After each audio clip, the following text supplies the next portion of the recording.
Oke, selamat malam semuanya. Saya dan Satrio dengan NPM 3 digit terakhir 017 alias 17 izin mendemonstrasikan web app saya dengan tema pengelolaan pengeluaran keuangan mahasiswa pos. Lalu langsung aja kita ke webnya.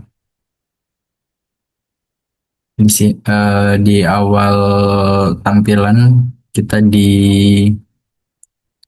disuguhkan oleh tampilan seperti ini. Di sini ada nama webnya. Lalu di sini untuk memasukkan email kita coba dengan nggak memasukkan apa-apa. Apakah bisa? Nggak bisa. Harus memasukkan email. Lalu coba kita salahkan emailnya. Apakah bisa? Nggak bisa. Di sini tertulisnya email tidak ditemukan. Atau kalau misal emailnya benar tapi passwordnya salah, kita coba. Nah, ini juga nggak bisa. Ada keterangannya password salah. Lalu coba kita, ini udah sesuai ya email dan passwordnya. Coba kita masuk ke dashboard. Nah, ini adalah tampilan awal dashboardnya. Di sini di dashboard ini langsung menampilkan ringkasan keuangan pengguna agar pengguna nggak biar pengguna itu nggak perlu mengecek semua histori transaksi untuk mengetahui kondisi keuangannya. Kita mulai dari kiri. Di sini ada sidebar dengan menu dashboard, tambah data, dan riwayat transaksi. Lalu di bawah ini adalah logout atau keluar. Kita ke tengah sedikit. Di sini ada tulisan dashboard keuangan.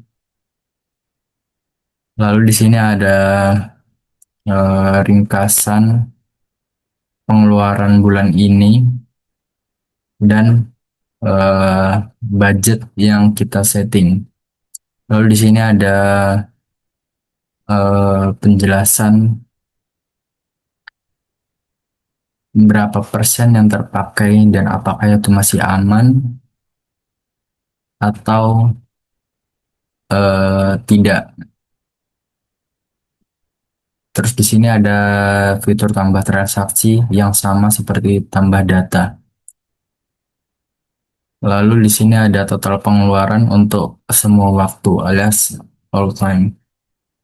Jadi itu akan menjumlahkan total pengeluaran dari bulan-bulan sebelumnya. Lalu di sini ada kategori terboros. Di sini transport, kategorinya transport dengan total pengeluaran 6.450.000. Di sini saya sudah memasukkan 6 transaksi ya. Nah, di sini ditampilkan 6 transaksi, 6 jumlah transaksi. Kita ke bawah sedikit. Nah, di sini menampilkan transaksinya. Di sini di awal kan datanya ada 6, tapi di sini hanya menampilkan 5. Itu karena saya batasi hanya menampilkan 5 data dalam halaman. Kalau mau lihat semuanya, kita harus pindah halaman seperti ini. Nah, ini ada sisanya di sini. Oke, kita ke menu yang kedua itu tambah data. Kita coba, misal kita masukkan makan dan kita pilih hari ini dengan nominal bikin 100.000. Ini keterangannya bisa opsional, tapi saya mau menambahkan ya, makan sorry, sarapan.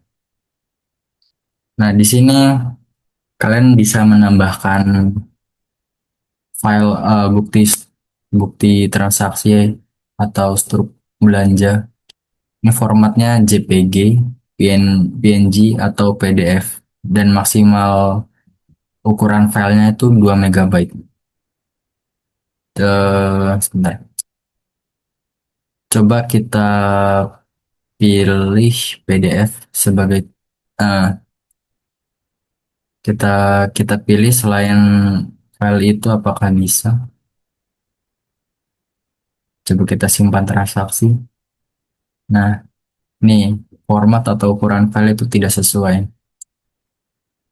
Coba kita ganti ke PDF. Ini sebagai contoh saja.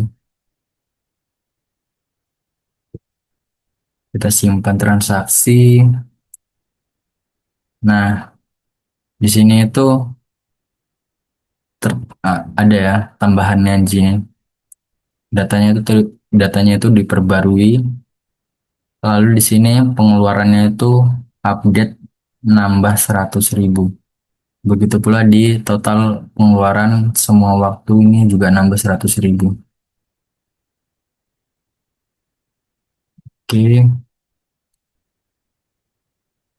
coba kita bikin hmm, makan itu yang paling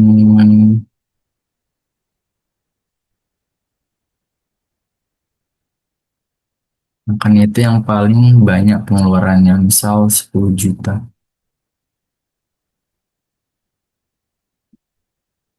Ini kita tambahkan keterangan makan, hmm, kita upload filenya, lalu kita simpan transaksi. Nah, di sini ini muncul peringatan ya, budget sudah terlampaui, 100% terpakai.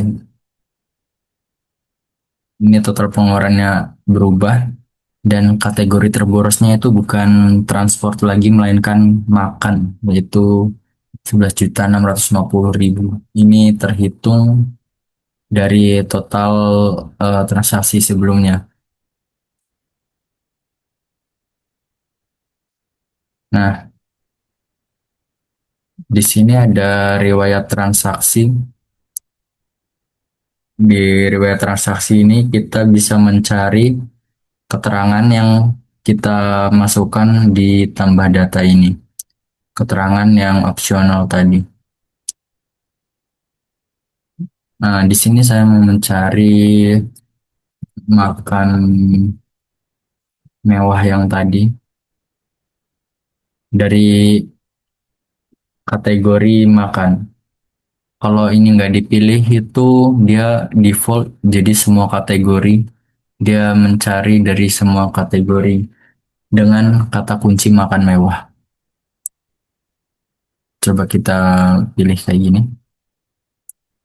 Terus this month atau bulan ini terapkan filter. Nah, di sini muncul history transaksinya dengan kategori makan, bulannya tanggal dan bulan seperti ini 9 Juni 2026. Keterangannya itu makan mewah dan ini ada struknya. Nah, ini sebagai contoh aja ya.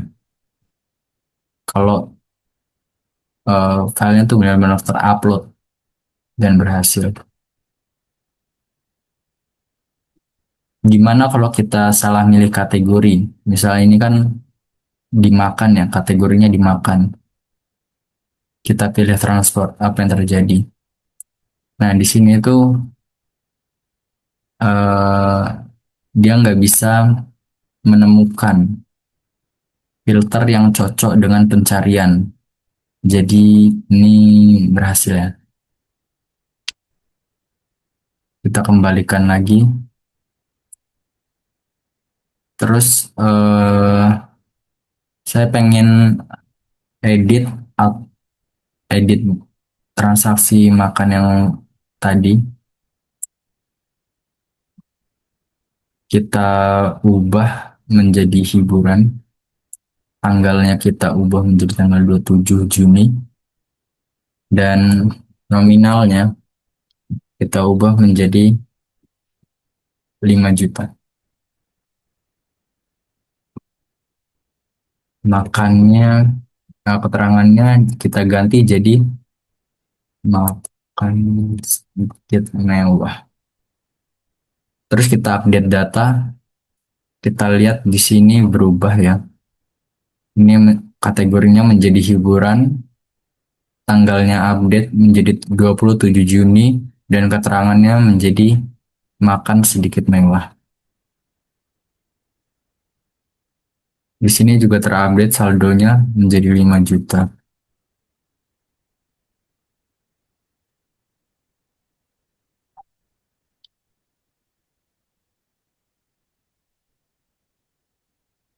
Lalu gimana kalau kita coba hapus?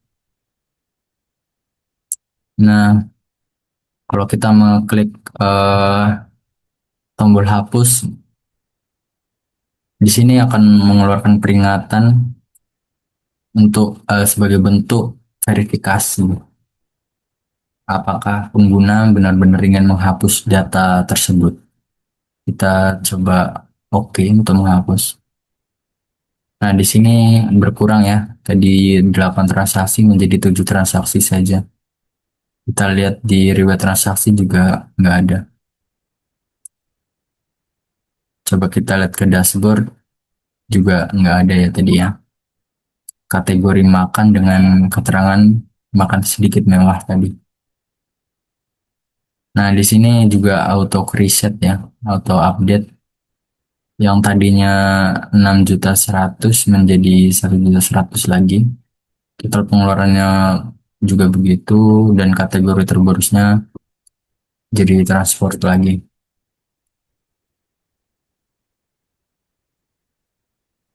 Oh ya, eh, ada yang lupa. Mungkin seperti ini. Kalau kita habis mencari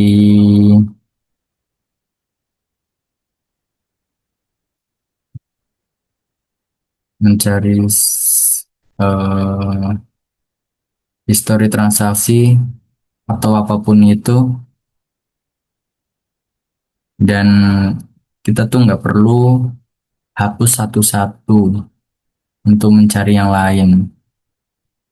Kita tinggal reset aja, di sini ada tombol reset. Nah, itu langsung kembali ke defaultnya. Terakhir, di sini ada logout atau keluar. Ini untuk eh, ya keluar dari dashboard ini. Coba kita klik. Nah, jadi begitu saja demo web dari saya. Kurang lebihnya mohon maaf. Selamat malam.